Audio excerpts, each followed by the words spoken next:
अमोल मिटकरी सध्या आपल्या सोबत आहेत, राष्ट्रवादीचे नेते। अमोलजी, हे वक्तव्य तुम्ही ऐकलत, काय म्हटलंय नेमकं राऊतांनी?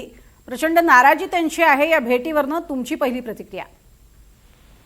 असं आहे, संजय राऊत साहेबांनी अनेक वर्षांपासून पवार साहेबांचं राजकारण पण जवळून पाहिलेलं आहे। पवार साहेबांचं राजकारण त्यांना चांगलं कळतं, माझ्यापेक्षा जास्त अधिक।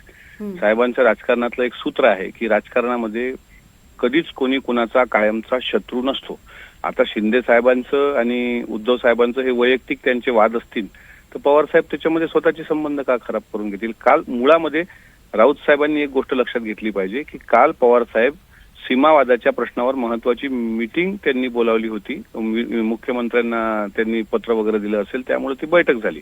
आणि त्या बैठकीनंतर ते ज्या दारातून आले त्या दारातून जात असताना तिथेच शिंदे साहेबांचं ऑफिस होतं, तर तिथे जयंत पाटील साहेबांनी त्यांना सांगितलं की चला आपण जरा उपमुख्यमंत्री कार्यालयात पण थोडं जाऊयात। तर तिथे गेले असतील ते, तर त्यात वाईट वाटण्याचं कारण नाही। पवार साहेब प्रत्येकाला भेटत असतात आणि संजय राऊत साहेबांचा तेवढा तिळपापड होणं साहजिक आहे।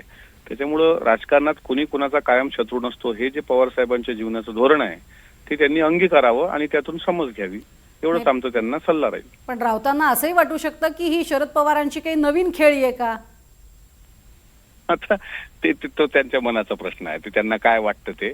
पण हे गोष्ट राजकारणामध्ये आता काही कोणी काही शाश्वतीच नाही आहे, कुठं काय होईल म्हणून। त्याच्यामुळं संजय राऊत साहेबांची निष्ठा त्यांच्या पक्षावर आहे। त्यांना ते वाईट वाटलं असेल, पण त्यांनी शेवटी तो त्यांचा प्रश्न आहे। कारण महाविकास आघाडीमध्ये ते सरकार बनवताना सगळे एकत्र होते, आताही ते एनडीएच्या विरोधात सर्व एकत्र आहेत।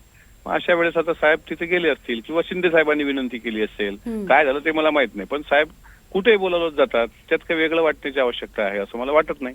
राऊत साहेबांचं दुःख जरा समजून घ्या। धन्यवाद।